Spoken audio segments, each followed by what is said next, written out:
எபேசியர் 4:32 படி ஒருவருக்கொருவர் தயவாயும் மன உருக்கமாய் நடந்து கொள்ள வேண்டும். தேவாலாவுக்கு தலை இடிச்சா சுரேஷுக்கும் தலை இடிக்கணும். காதலிக்கும் பொழுது மணிக்கணக்கில் போன் பேசுவார்கள். அன்பே, ஆறுயிரே, ஆதரவே, அப்பா, கனியே, தேனே, பொன்னே எல்லாம் பேசினவர்கள் தான். ஆசை 60, மோகம் 30, 90 நாளுக்கு பிறகு அங்க ஈரான் இஸ்ரேல் யுத்தம் மாதிரி தான் குடும்ப வாழ்க்கை போகும்.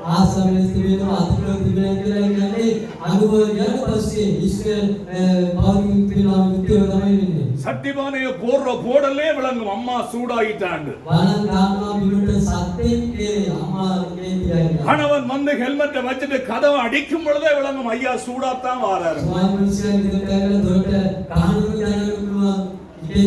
ஒருவர் நாம நேசிக்க பழகணும், தயவாய் பேச பழகணும்.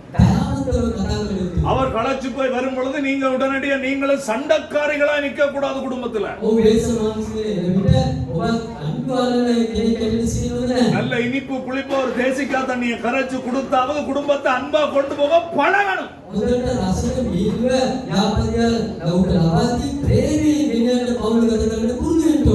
குடும்பம் உடைந்த பிற்பாடு யோசிக்கிறதுக்கு முன்பதாக ஒருவருக்கொருவர் அனுதாபமாய் வாழுங்கள்.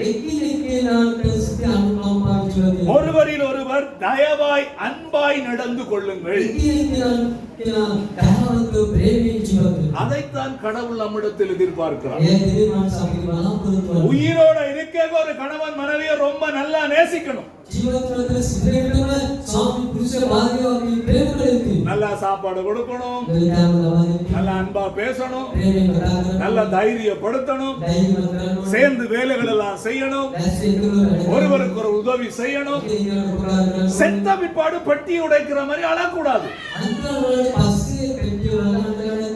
உயிரோட இருக்க ஒரு மனுஷனை நேசிக்காம இறந்த பிற்பாடு நாங்க எல்லாரும் சேர்ந்து மற்றவர் பார்க்கிறதுக்கு ஒரு படமா அழக்கூடாது.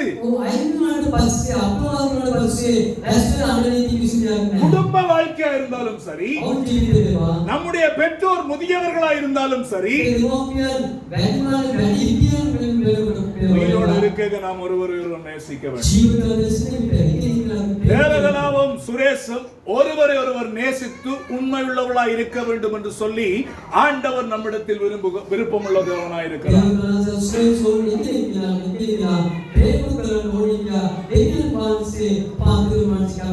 கடைசியாக ஒருவருக்கு ஒருவர் மன்னிப்பு கொடுக்க பழக வேண்டியது அவசியம். அனைவரும் மன்னிக்கவே மாட்டார்கள். ஒரு சண்டை வந்தா 3 நாளைக்கு கதைக்க மாட்டோம். வீட்ட பேச்சு இல்ல, நடுவுல பிள்ளைகளை தான் தொண்டராக்கிடுவோம்.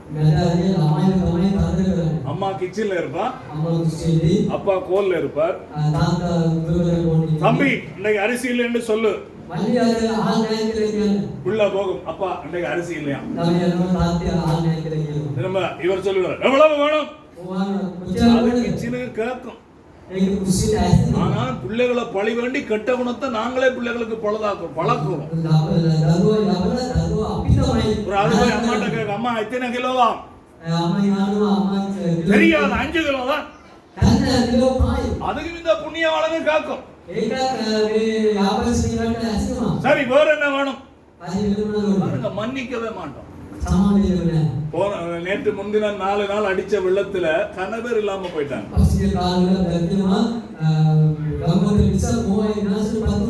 நல்ல ஜாதி கீழ் சாதி எல்லாம் ஆண்டவரும் இயற்கையும் பார்க்கறது இல்ல. நல்லவன் படிச்சவன் பார்க்கறதே கிடையாது. ஒருவன் சொன்னான் வெள்ளம் எல்லா வீட்டையும் வந்து விசிட் பண்ணுவாங்க இருக்கிறது சொன்னான். அப்போ ஒருவன் பாட்டு பாடுறான், வெள்ளமே நீ வந்தது நல்ல, ஆனால் கேடிஎச் வேணா நாசம் பண்ணினான். அவன் கல்லுக்கு மேல தூக்கி வச்சு பாடுறான்.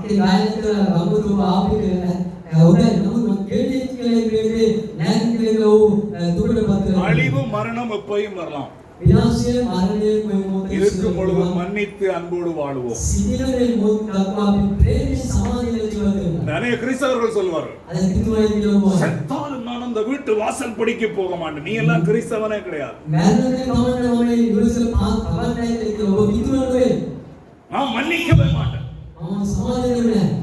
இயேசு சுவாமியே சிலுவையிலே முதலாவது தொங்க என்ன சொன்னார்? යේසුස් ක්‍රිස්තුස් පදිරේ කුමාරයෙක් பிதாவே இவர்களை மன்னியும், தாங்கள் செய்வது இன்னாதென்று அறியாதிருக்கிறார்கள். යන්නේ සමාධිය මොහොත කරන්නේ මොදලක කරනවා. ஆண்டவராய் இயேசுவே நம்மை மன்னிப்பாராய் இருந்தால், ස්වාමී යේසුස් වහන්සේ අපිට සමාධිය දෙනවා. கிறிஸ்தவர்கள் என்று சொல்லி பூமியில வாழுகிற நானும் நீங்களும் ஒருவரை ஒருவர் மன்னித்து மறந்து வாழ வேண்டும் என்று கர்த்தர் நம்மிடத்தில் விரும்புகிறார். ඉතිවලවදී පොළවේ ජීවත් වෙන ඔබයි මමයි ඒකෙනියට සමාධිය අමතක කරමින් ජීවත් විය යුතුයි. நாம் பெருசா அவன் பெருசா, මම ලොකුද ඔහු ලොකුද நாம் பெரியவனா அவள் பெரியவளா, ඔහු මාත්මනාද